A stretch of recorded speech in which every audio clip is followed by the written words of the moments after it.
भारतीय संविधान में आज हम पढ़ेंगे मौलिक अधिकार। मौलिक अधिकार फंडामेंटल राइट्स अनुच्छेद 12 से 35 तक है। इसमें 6 प्रकार के हमारे अधिकार हैं। समानता का अधिकार है जो अनुच्छेद 14 से 18 तक है, समानता का अधिकार है। स्वतंत्रता का जो अधिकार है अनुच्छेद 19 से 22 तक का स्वतंत्रता का हमारा अधिकार है।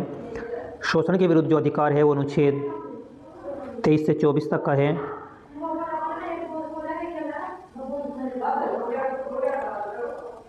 धार्मिक स्वतंत्रता का अधिकार अनुच्छेद 25 से 28 तक का जो वर्णन है वो धार्मिक स्वतंत्रता का अधिकार है। सांस्कृतिक व शिक्षा संबंधी जो अधिकार है वो 29 से 30 है।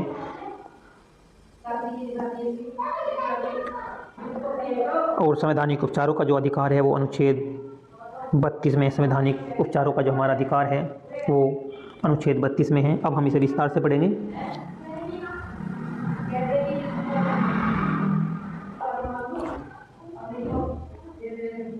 भारतीय संविधान मौलिक अधिकारों भाग 3 में जो अनुच्छेद 12 से 35 तक के हैं उसमें क्या है कि मौलिक अधिकारों की क्या आवश्यकता है मौलिक अधिकारों की। जिस संविधान में मौलिक अधिकारों की व्यवस्था नहीं होती वह बहुत जल्द ही तानाशाही का साधन बन जाता है। अतः यह राज्य शक्ति पर संवैधानिक नियंत्रण के द्वारा व्यक्ति की मूलभूत स्वतंत्रता की सुरक्षा करता है। मौलिक अधिकार भारतीय संविधान में मौलिक अधिकार अमेरिका के संविधान से लिए गए हैं, यानी कि अमेरिका के संविधान से मौलिक अधिकार जो व्यक्ति के मौलिक अधिकार है वे अमेरिका के संविधान से लिए गए हैं। मौलिक अधिकार वे मूलभूत अधिकार हैं जो किसी व्यक्ति के जीवन यापन हेतु मौलिक एवं अनिवार्य होने के कारण संविधान के द्वारा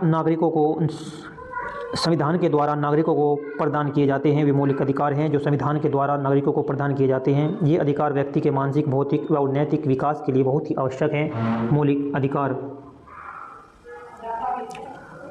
अनुच्छेद 13 में मौलिक अधिकार न्यायालय द्वारा परिवर्तनीय है। ये बहुत खास है कि मौलिक जो हमारा अधिकार है अनुच्छेद 13 में परिवर्तनीय है। परिवर्तनीय का मतलब है इसमें मौलिक उच्च न्यायालय जो है परिवर्तन कर सकता है और इसका उल्लंघन करने वाले किसी भी कानून को न्यायालय शून्य भी घोषित कर सकता है। यदि कोई कानून ऐसा है जिससे मौलिक अधिकार का उल्लंघन हो रहा हो तो ऐसे में उच्च जो न्यायालय है उस कानून को शून्य घोषित कर सकता है। मूल संविधान में यानी कि स्टार्टिंग में जो मूल संविधान में 7 मौलिक अधिकार थे, लेकिन 1978 में 44वें संविधान संशोधन के द्वारा अनुच्छेद 31 में वर्णित जो संपत्ति का अधिकार को समाप्त करके उसे अनुच्छेद 300 के तहत कानूनी अधिकार घोषित कर दिया था। 300 के तहत कानूनी अधिकार घोषित कर दिया गया था संपत्ति के अधिकार को। इस प्रकार से हमारे जो मौलिक अधिकार है मौलिक वे अब 6 हैं। मौलिक अधिकार 6 हैं। इसमें पहला अधिकार है समानता का अधिकार। समानता का जो अधिकार है पहले नंबर है समानता का अधिकार जो अनुच्छेद 14 के सभी व्यक्तियों को राज्य के द्वारा कानून के समक्ष समानता और कानून को समान संरक्षण प्राप्त होगा। अनुच्छेद 15 के अनुसार राज्य किसी भी नागरिक के विरुद्ध धर्म, मूल वंश, जाति, लिंग या जन्म स्थान के आधार पर कोई भेदभाव नहीं करेगा। ये अनुच्छेद 15 के तहत कहा गया है। बालकों और स्त्रियों की स्वाभाविक प्रवृत्ति को ध्यान में रखकर उनके संरक्षण के लिए उपबंध बनाने का जो अधिकार अनुच्छेद 15 के अनुच्छेद 3 के तहत राज्य को प्राप्त है। अनुच्छेद 15 के अनुच्छेद 4 के अनुसार राज्य सामाजिक और शैक्षणिक दृष्टि से पिछड़े और SC के विशेष प्रावधान कर सकता है।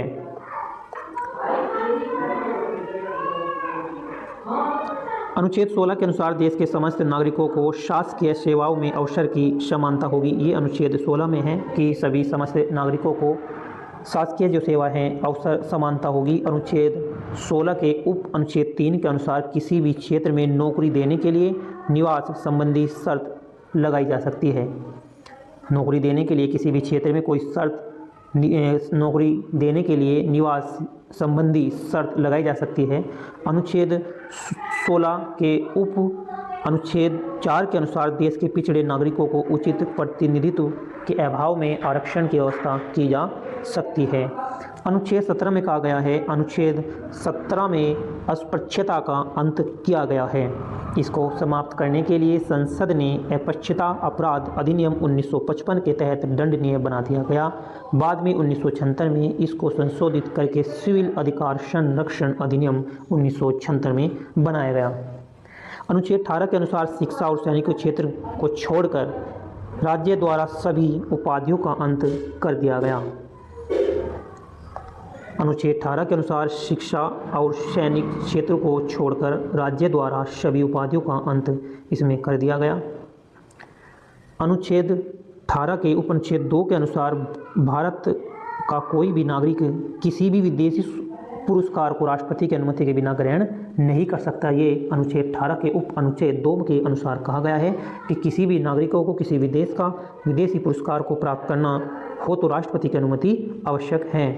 उसके बाद आता है स्वतंत्रता का अधिकार। क्या स्वतंत्रता है? स्वतंत्रता का अधिकार है, मौलिक अधिकार के अंदर स्वतंत्रता का अधिकार है। इसमें अनुच्छेद 19 के अनुसार नागरिकों को 6 प्रकार की स्वतंत्रता है। 6 प्रकार की स्वतंत्रता दी गई है अनुच्छेद 19 के अनुसार। अनुच्छेद 19 के ए में कहा गया है कि भाषण और विचार अभिव्यक्ति की स्वतंत्रता है, कि कोई व्यक्ति भाषण या अपने विचार प्रस्तुत कर सकता है, ऐसी विशेषता है, ऐसी स्वतंत्रता व्यक्ति को दे दी गई है। अनुच्छेद 19 के उप अनुच्छेद 1 के अंतर्गत प्रेस को अभिव्यक्ति की स्वतंत्रता दी गई है। इसी के तहत देश के नागरिकों की राष्ट्रीय ध्वज को फहराने की स्वतंत्रता दी गई। हमारे देश में जो हमारा राष्ट्र ध्वज है उसे फहराने की जो व्यवस्था की गई है वह अनुच्छेद 19 के उप अनुच्छेद 1 के तहत दी गई है। संविधान के प्रथम संशोधन अधिनियम 1951 के द्वारा विचार एवं अभिव्यक्ति की स्वतंत्रता को सीमित कर दिया गया। 1951 के द्वारा संशोधन हुआ। 1951 में प्रथम संविधान संशोधन के द्वारा विचार और अभिव्यक्ति की स्वतंत्रता को सीमित कर दिया गया। ऐसा नहीं कि मुझे विचार है, अपनी बात रखने का विचार, अभिव्यक्ति एवं अभिव्यक्ति की कुछ सीमाएं, कुछ दायरे में रहकर ही विचार प्रकट किया जा सके, उसकी सीमित कर दिया गया। उसकी स्वतंत्रता को, उसकी स्वतंत्रता के दायरे को सीमित कर दिया गया। सरकार राज्य की सुरक्षा, सार्वजनिक कानून व्यवस्था, सदाचार, न्यायालय की अवमानना, विदेशी राज्यों से संबंध तथा अपराध के लिए उत्तेजित करना आदि के आधार पर विचार और अभिव्यक्ति की स्वतंत्रता पर प्रतिबंध लगा सकती है। अनुच्छेद 19 के तहत कहा गया है, अनुच्छेद 19 के तहत कहा गया कि शांतिपूर्ण तथा बिना हथियारों के नागरिकों को सम्मेलन करने और जुलूस निकालने का अधिकार है। यानी कि हम जो कहीं सभा कर रहे हैं शांतिपूर्ण करेंगे, बिना हथियारों के नागरिकों को सम्मानपूर्वक अगर जुलूस निकालना है, रैली निकालनी है तो ये अधिकार है हमें स्वतंत्रता का। अनुच्छेद 19 के बी में राज्यों की सार्वजनिक सुरक्षा एवं शांति व्यवस्था के हित में इस स्वतंत्रता को सीमित किया जा सकता है, सीमित भी किया जा सकता है। ये नहीं कि अगर मतलब ऐसा लग रहा कि राज्य की सार्वजनिक जो सुरक्षा में बाधा हो सकती है या शांति व्यवस्था बिगड़ सकती है तो इस जुलूस को सीमित किया जा सकता है। अनुच्छेद 19 में कहा गया है, अनुच्छेद 19 में भारतीय नागरिकों को संघ या संगठन बनाने की स्वतंत्रता है, लेकिन सैनिकों को ऐसी स्वतंत्रता नहीं दी गई। अनुच्छेद 19 के 3 में 19 के अनुच्छेद सी में जो है भारतीय नागरिकों को संघ बना लो या कोई संगठन बना लो, इसकी तो स्वतंत्रता है, लेकिन सैनिकों को ऐसी स्वतंत्रता नहीं दी गई है। अनुच्छेद 19 में कहा गया है कि देश के किसी भी क्षेत्र में स्वतंत्रता पूर्वक भ्रमण करने की स्वतंत्रता है। जो देश के किसी भी क्षेत्र में अगर हम कहीं भ्रमण घूमने के लिए जा रहे हैं तो ये हमारी स्वतंत्रता है अनुच्छेद 19 के डी से, कि हम कहीं भी जा सकें, आ सकें, देश का भ्रमण कर सकते हैं। अनुच्छेद 19 में कहा गया है, अनुच्छेद 19 के ई में कहा गया है कि देश के किसी क्षेत्र में अस्थायी निवास की स्वतंत्रता जम्मू कश्मीर को छोड़कर हम कहीं भी जाकर अस्थायी निवास कर सकते हैं। ये अनुच्छेद 19 के ई में है। अनुच्छेद 19 जी में है, कोई भी व्यापार या कारोबार करने की स्वतंत्रता है अनुच्छेद 19 ई में। अनुच्छेद 20 की बात करें तो अनुच्छेद 20 के अनुसार अपराधों के लिए दोष सिद्धि के संबंध में संरक्षण दिया गया है। क्या संरक्षण दिया गया है कि किसी भी व्यक्ति को तब तक अपराधी नहीं माना जाएगा जब तक यह सिद्ध ना हो कि उसने किसी कानून का उल्लंघन किया है। दूसरा क्या है, किसी व्यक्ति को किसी अपराध के लिए उससे अधिक दंड नहीं दिया जा सकता, ये भी हमारी मौलिक अधिकार में है। अनुच्छेद 20 में कहा गया है कि किसी भी व्यक्ति को तब तक हम अपराधी नहीं मान सकते तब तक वो सिद्ध न हो जाए कि उसने किसी कानून का उल्लंघन किया है। किसी व्यक्ति को किसी अपराध के लिए उससे अधिक दंड नहीं दिया जा सकता, यानी कि अपराध छोटा है तो उसके दंड उससे अपराध से बड़ा नहीं दिया जा सकता। तीसरा है, किसी व्यक्ति को एक ही अपराध के लिए एक से अधिक दंड नहीं दिया जा सकता, ऐसा कानून है। अनुच्छेद 20 में यह है कि एक ही अपराध के लिए दंड एक बार से अधिक नहीं दिया जा सकता। 4 में कहा गया कि किसी भी व्यक्ति को स्वयं अपने विरुद्ध गवाही देने या सबूत पेश करने के लिए बाध्य नहीं किया जाएगा, यानी किसी व्यक्ति कोई अपराधी है उसे गवाही दो या सबूत पेश करने का कोई बाध्य नहीं है। अनुच्छेद 21 के अनुसार किसी भी व्यक्ति को विधि द्वारा स्थापित प्रक्रिया के अतिरिक्त उसके जीवन और शरीर की स्वतंत्रता के अधिकार से वंचित नहीं किया जा सकता।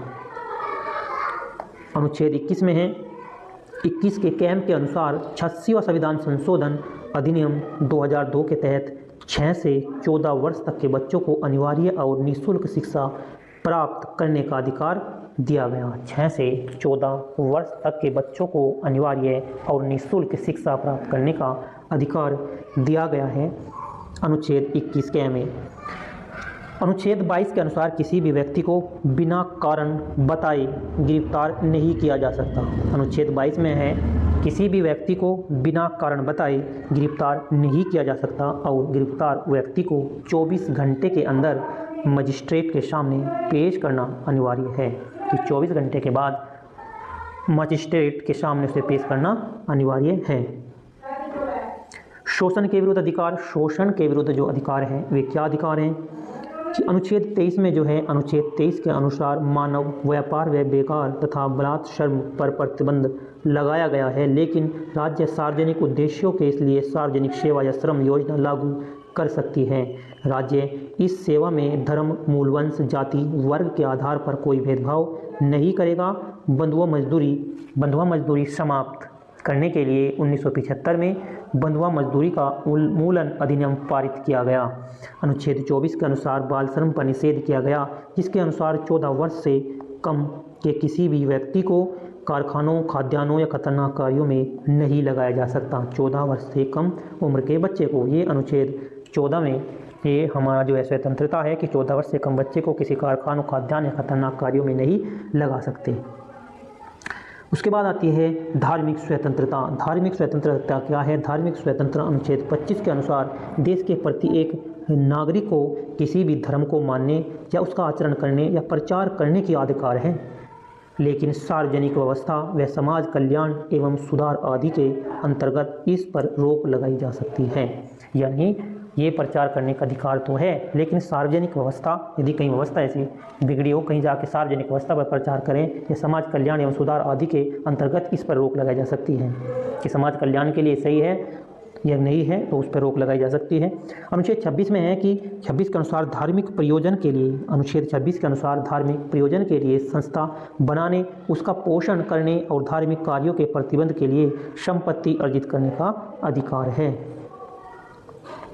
अनुच्छेद 27 में क्या है? अनुच्छेद 27 के अनुसार किसी भी व्यक्ति को किसी धर्म या संप्रदाय विशेष के पोषण हेतु कर देने के लिए बाध्य नहीं किया जाएगा। कहने का मतलब यह है कि अनुच्छेद 27 के अनुसार किसी व्यक्ति को किसी धर्म या संप्रदाय विशेष के लिए पोषण से पालने हेतु कर देने के लिए बाध्य नहीं है कि उसे कर देना ही है।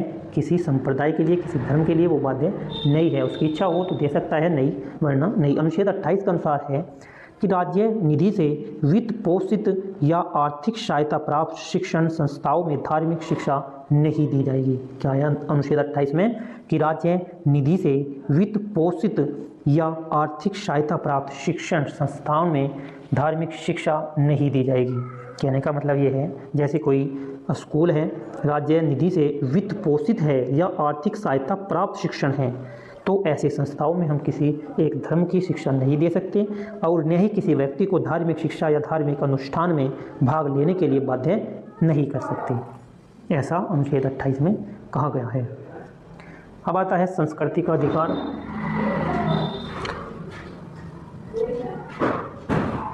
नंबर 5 पर आता है संस्कृति और शिक्षा का अधिकार। संस्कृति और जो शिक्षा का अधिकार है, अनुच्छेद 29 के अनुसार देश के प्रत्येक नागरिक को अपनी भाषा, लिपि या संस्कृति को सुरक्षित रखने का पूर्ण अधिकार होगा। राज्य द्वारा आर्थिक सहायता प्राप्त किसी भी शिक्षण संस्थान में, किसी भी शिक्षा संस्था में किसी भी नागरिक को धर्म व मूल, वंश व जाति और भाषा आदि के आधार पर प्रवेश लेने से वंचित नहीं किया जाएगा। उसके बाद में आता है अनुच्छेद 30। अनुच्छेद 30 के अनुसार धर्म, भाषा आदि